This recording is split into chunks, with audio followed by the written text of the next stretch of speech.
Our panelists are Jackie Fox, Security Global Strategy Practice Lead and Senior Managing Director, Accenture.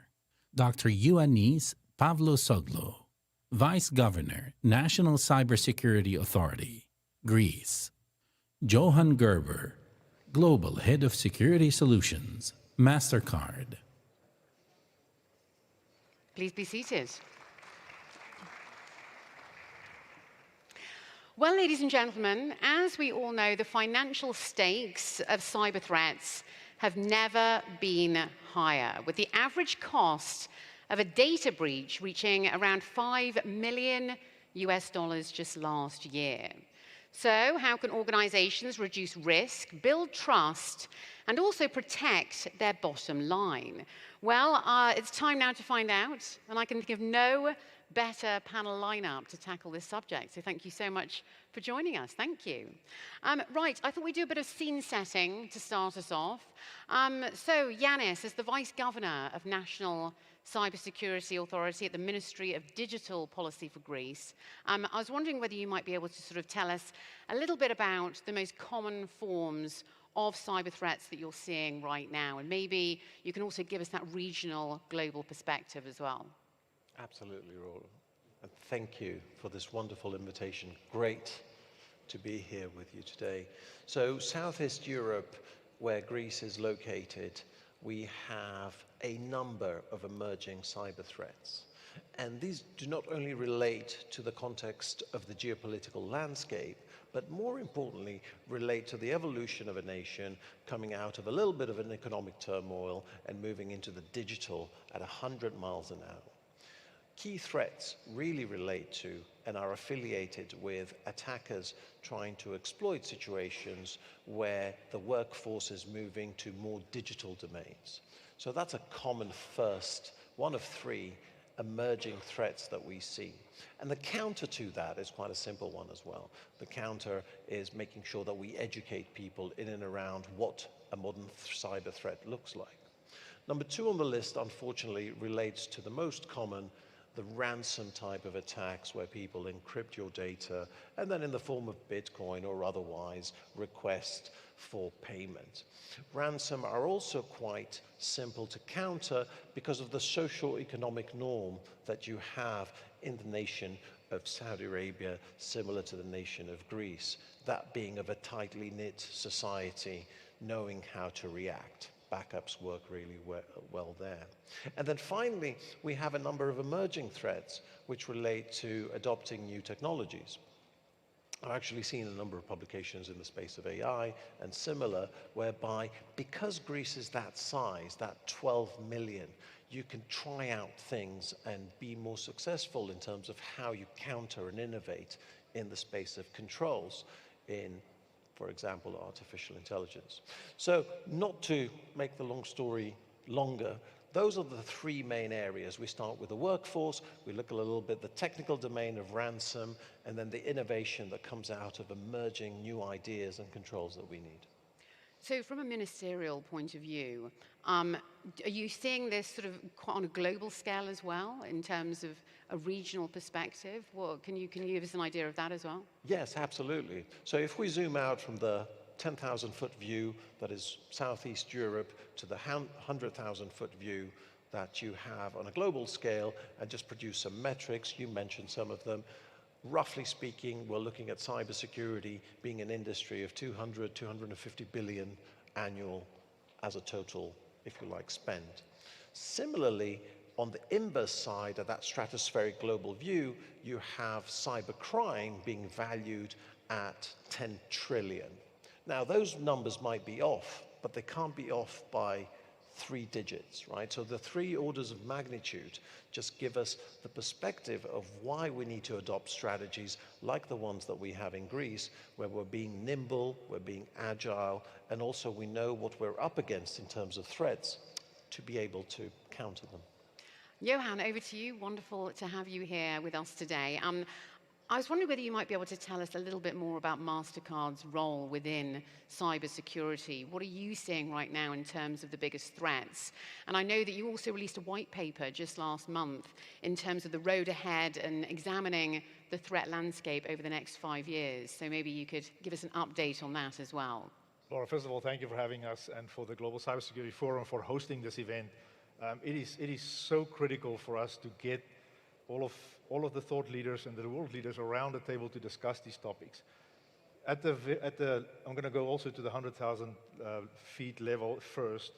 3 big macro trends that we are observing right now.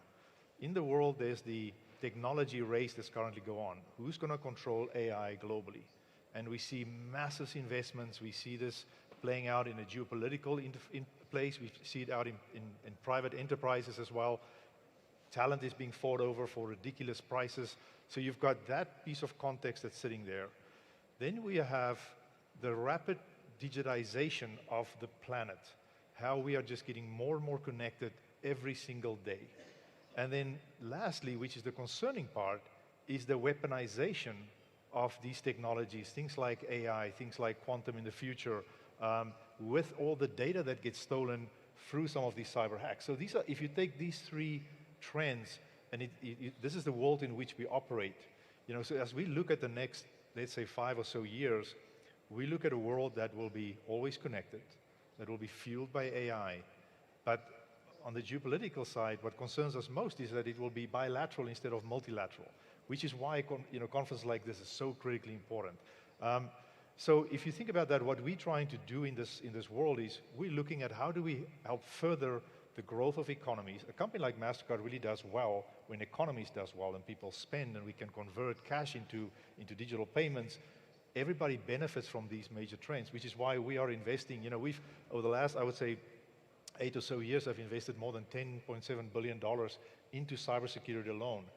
We've recently acquired a company called Recorded Future as part of a threat intel capability that we so desperately needed, because we believe it's so important that we understand what the threat actors are doing. On the weaponization piece, and I'll hand the mic back to you, it is really concerning that AI is so much available to the attackers now, that irrespective of what your desired outcomes are, so if I'm a threat actor that has a criminal intent, I can get access to AI and I can automate my attacks. And we've seen this now happen where you can fully automate bots can actually attack companies. What we're doing on the other side is we are looking at, can we develop the antibody of AI agents to actually cure and go fight those attackers in there. So some of the things that we're investing in. But the threat that we're up against is, whether I'm a threat actor that has a criminal intent, an ideological intent, a other intent that I have, we all have access to this data, and that's why I think that the defenders have a much more complex role to play than ever before. Really interesting. We can get to some of those points a little later as well, later on, so thank you so much. Jackie, great to have you here. So how does Accenture see the current cyber threat landscape, and especially when it comes to financial risks and economic fallout? Maybe you can give us an overview. Sure, and I think, well, firstly, thank you very much to the GCF and to yourself for having us here today to discuss this. I think we tend to look at it from quite a sectoral perspective. When you're looking at the financial risks that an organization is carrying, basically by having cyber risk. And it's quite interesting. I would see 3 distinct areas in that space. So in financial services, they are generally more mature from a regulatory perspective, and they think about this, and they're used to holding financial reserves for credit risk. So the concept isn't foreign to them, although I'm not sure, that they're all doing what they need to be doing. Could they be doing a little bit more? Are they carrying risk that they may not fully understand at the moment? I think probably yes. And when I ask an organization, do you have a war chest set aside to cope with a catastrophic event that could hit your organization? Most organizations are trying to get themselves resilient, maybe rather than thinking about the opposite side. But I would say financial services is generally higher up there. Critical national infrastructure is probably not as well prepared in general, in my experience, from evaluating organizations. They're doing a lot better than they were. But I, for example, was very heavily involved when our Irish health sector was hit. and the cost of that was very expensive. And it ultimately reverts back to the government who has to fund that, which is probably not an unusual concept when you say it's critical national infrastructure. We can't function without energy, we can't function without water and those services being provided. But I think as well as the financial risk, we need to remember that there's a lot of non-financial risk that's carried by critical national infrastructure as well. And then the last group, the last sector, I would think is probably everybody else, and that's like, manufacturing, production, kind of, a lot of the kind of entertainment industry and things like that that we have. And they're kind of good targets for people who want to attack and actually try and leverage money or get data out of them. So therefore, I do see that the fallout from that is becoming more evident. Like, we're looking at some of the attacks that are going on in Europe at the moment around kind of automobile kind of manufacturing and the retail sector. And the fallout from them doesn't just impact them, it actually impacts all their third parties as well, and it impacts the employment of some of the people in those third parties. So it has a huge knock-on economic risk for society, which ultimately tends to be mopped up by the government, who may or may not have that war chest set aside for this type of event. So I think as a world, from a financial perspective, we are actually carrying a lot of risk related to cyber at the moment.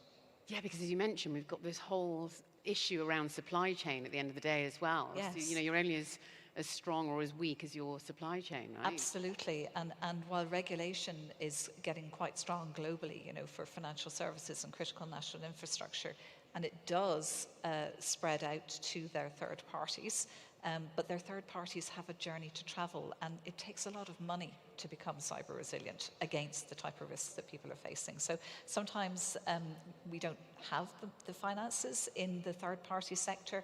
And actually, I've heard some interesting discussions recently about us pretty much having a concentration risk, because only certain third parties will be able to meet that high bar that they're asked to get to. So we don't have as much innovation then in the sector.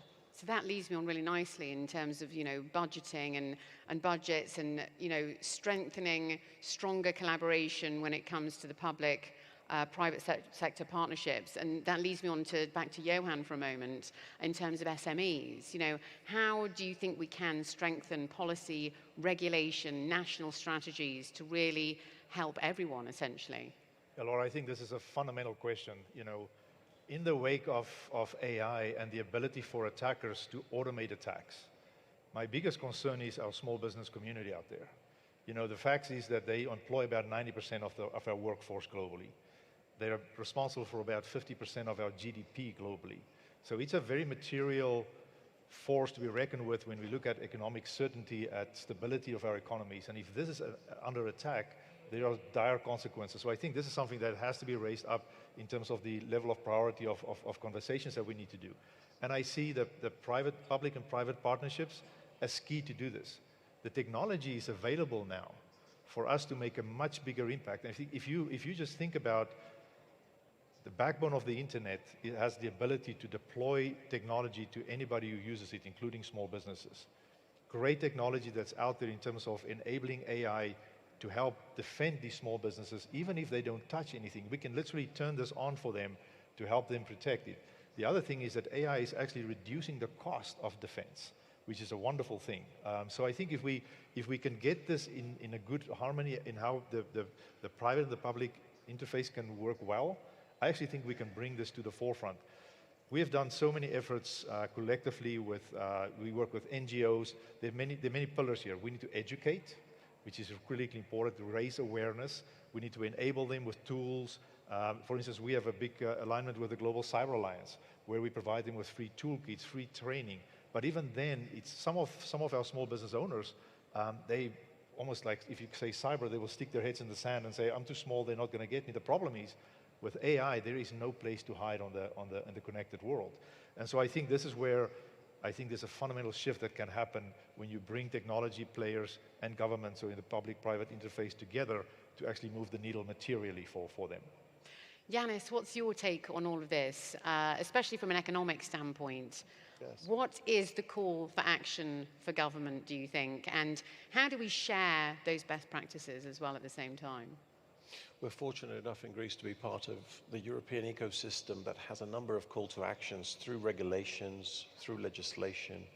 It could be NIS2 for critical national infrastructure, it could be the Resilience Act, it could be the Cyber Solidarity Act. Legislation aside, there's an element of culture that we're bringing in that basically has this need for public and private partnerships to work together. And that's what we're using today to combat what the esteemed colleagues Accenture and MasterCard have alluded to as third-party risk. I will even go further and give you an example in the context of fourth or fifth party cyber risk, whereby you lose count very easily. Instead of hacking our organization, Laura, I will get the florist that you use to deliver flowers to that organization and get the clientele from that channel. That particular situation probably involves a couple of PCs, a network, some basic controls.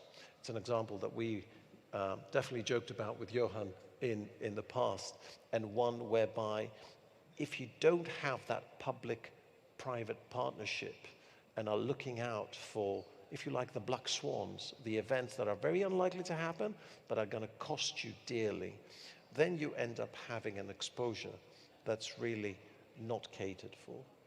So that has a call to action in answer to your question, a long-winded answer to your question.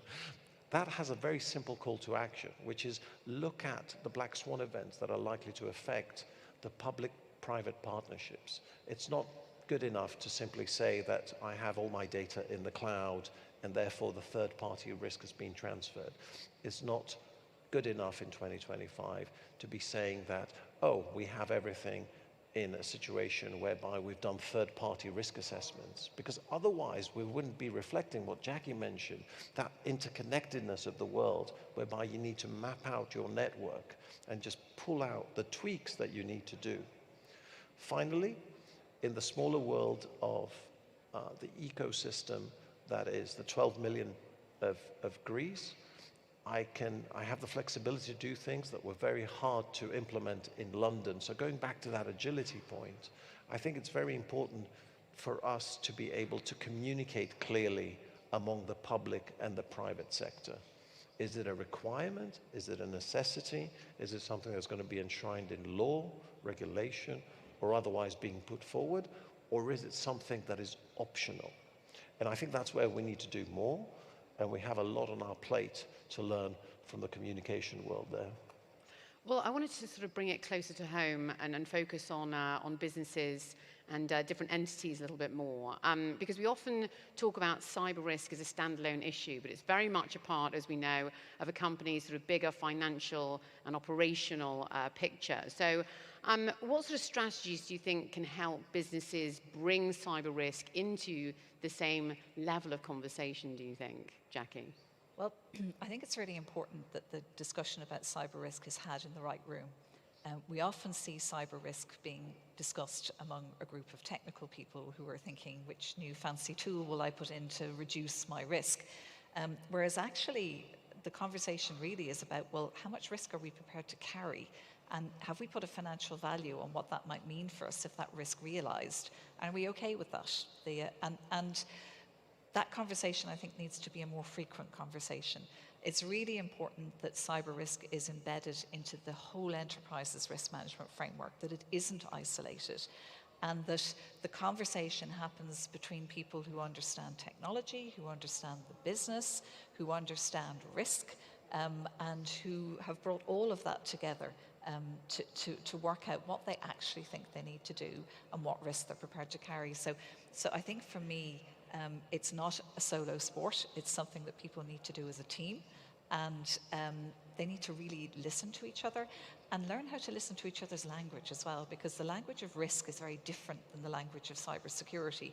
So if you want to talk cyber risk, you need to be able to speak in both languages, or at least have an interpreter in the room who's going to translate the conversation for you, because otherwise things are going to be missed. And I think it's a huge responsibility that boards have at the moment to actually really get under the hood and understand the risk that their organisation is carrying, and not just accept the recommendations that come through. They need to challenge the recommendations and do what needs to be done by their organisation. We've got about 10 minutes left, and I wanted to shift our focus now to innovation. Because, of course, we need to talk about innovation in all of this. So, Johan, I thought I'd start with you if possible. So how do you think different types of innovation in AI and identity and threat intelligence can really strengthen defenses? And what exactly are you, as well, at MasterCard investing in? Maybe you could tell us. Yeah, look, this is the exciting part, and I think this is so important. You know, we've talked a lot about risk here. We've talked a lot about the dark side of cyber, the impact, the negative impacts, and they are very real. But I'm an absolute firm believer that the opportunity that this enables and empowers for us by far outrun the risks that we're looking at. So if we can find the balance here, I believe cyber is fundamental for strong, long-term and sustained economic growth. If we can get this right and we can empower, it is there. I think things like AI and quantum will allow us to fundamentally shift the way we do business, the way we empower technology companies to create new businesses, consumers to create new businesses, consume new experiences, create better productivity out of the world. I think there's all of that is there. I think so. I'm very excited about where technology is going, also the advances in quantum and what that will do for us. Some of the things that we are actively working on, we've been working with normal AI for a very long time, since the early 2000s. And lately in generative AI, we've been doing some really interesting things. So for instance, part of our recorded future world that we live in, we're actually releasing AI agents that will automatically do threat hunting. So think of it as an antibody system that your body will have when you have an illness. You know, wherever it finds the virus will be there, the body will send its defenses there. Think of that same analogy in the way we can deploy AI to actually defend our systems. You know, we're always worried about the attackers will come at us through automated bots, but I think that the technology is certainly there, and we are releasing this already. In fact, if you go onto the portals today, basically generative AI does almost everything that you need to know. You ask it a question and it will bring you the context back, but you can also deploy those agents. So there's a lot of really interesting things that are happening there. We're combining, we've done a couple of things. And I'll be very quick here, but we are scoring every single financial institution and about 15 million different businesses all across the world on their cyber posture. And so we've got a very good assessment of the vulnerability risk against third parties. Now you overlay threat intelligence on top of it, we have the ability to shift from a vulnerability risk management framework to a threat-based framework, which means we can prioritize more accurate. And now you can leverage AI to get to the right place in a more appropriate and cost-effective way. So those are some of the things that really excites me about where we're going to go in the future. Yeah, really exciting future ahead in terms of the innovation and what can be done. So Yanis, back over to you. What sort of innovation in all of this do you feel can really help strengthen both the public and private sector? And how can we sort of align services at the same time, do you think? I think key around innovation is to accept, either at a government or a big company scale, that you're going to have to partner with small companies, small but niche companies. In a previous role, I headed up cyber innovation that kind of went against the norm of having a preferred supply list or, you know, running your shop in a consistent way to modern IT technology principles. What does that actually mean? We're always going to have companies that are further ahead than us in specific niche areas of cybersecurity. It's just the nature of what we do today. So if we accept that, that means that within each of our organizations, there should be at least one person, ideally a department, that has an oversight of the key threats that Johan previously mentioned, the alignment that goes back to the network that Jackie mentioned, and then looks at how to satisfy those needs with niche vendors, how to support them. Please note that the company that is going to be excelling in cybersecurity AI risks is not going to have the NIS2 compliance that you expect, right? They're going to be a relatively small shop. They're going to probably be VC backed, and they're going to probably be based in some of the exotic parts of the world that involve such hedge funds sponsoring startups, right? So what do? Do we close them out? No, we should foster innovation. And the way to do that is by cherry picking which threats we want to make sure that we have as a defense mechanism in our portfolio for innovative companies to come and help us out with. Please note, big disclaimer, don't give up everything to innovative companies, right? There should be a rigid structure that involves making sure that things like identity, data, sovereignty, and so on are also where they need to be in terms of technology services, Laura.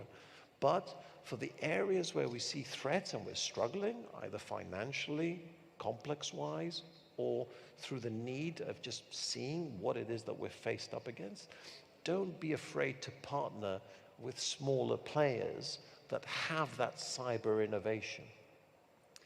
Very well said. And back over to you, Jackie. Where does innovation come into all of this? And what are you maybe excited about? And how do you think businesses can really protect themselves with new innovation that's coming into market against ransomware and other major risks? I think it's well known that Accenture are huge fans of AI and what it's going to mean for us. And I think when you translate that down to cyber risk and the risk that an organization could be carrying, most organizations are afraid of disruption. You know, they want to be able to continue on their day-to-day business.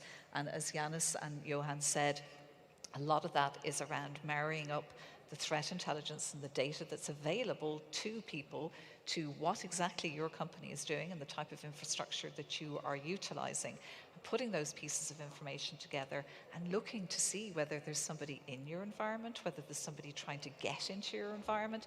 And there's loads of really interesting practical ways that we are currently either doing or looking at to try and help with that. Really simple things like, you know, when someone's trying to get into your organization, get that initial access, we know that they are, you know, often trying to dupe the help desk. Like we've seen a lot of cases recently where this happens. And for those people to have an AI agent sitting over their shoulder and actually going, oh, I don't know if I'd listen to that now, or that mightn't be what it is, or that person's been on 4 times to other agents on this call center already this week, you know, would tell you that, yes, this is something that we can do. So I do think, you know, using AI to actually supplement, to be that advisor.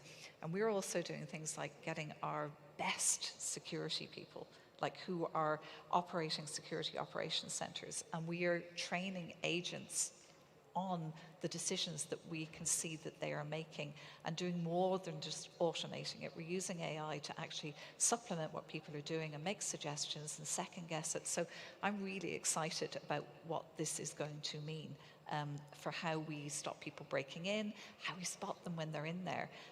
And, you know, as humans, we can't be everywhere and do everything and always make the right decisions. But actually, AI is 24/7, like to be able to do this for us. So I'm really excited what that is going to mean, and the quality of work that people who work in cybersecurity are going to do as a result of that, rather than some of the repetitive things that we're doing today. So I see it having huge impacts, specifically in the cyberspace, but also generally kind of in businesses. And I think cybersecurity professionals have a huge responsibility to try and advise the rest of the business to do that within certain guardrails and to do it safely. Because we know, like, we have to be careful with AI. It's still fledgling, like it can still be like a naughty teenager in your house. So we have to do the right things to kind of put those guardrails in place and help people do it safely. Very well said. We've got just 2 minutes left, and I'd very much like each of you maybe to sort of leave us with a key message here today. And a question that I actually wanted to ask you, maybe you can include it in your answer, is who do you think is the weakest link in all of this? Are people actually the weakest link? Maybe you can incorporate that into your answer. Jackie, why don't you start? So it's a question that comes up all the time, and we know that often people are, you know, the one that clicks the button or the one that runs the malware or gives away the credentials that they shouldn't give. However, while I believe they're put in that position, so I think as technologists and the technology that people utilize today, we should actually build more protections into that to protect the people so they're not getting exposed to those threats in the first place. So I would like to see that happening. Yanis, over to you. Final message, and who is the weakest link? A process that doesn't have a next step is the weakest link, and we tend to be really good at it as humans, but it's not down to us. So security is a process, and very often where you have something that runs up to a certain set of steps and then, you know, for some reason doesn't engage or connect with the next system, team, or governance, that's where typically you find hackers, you know, swarming in and doing what they do best. So I would say one thing that we need to focus on is just being more resilient, asking the tough questions about why are things not interconnected, and also just simplifying things, Laura. Very well said. Johan. Gloria, so look, on the dark side of it, unfortunately, I think the humans are the weakest link.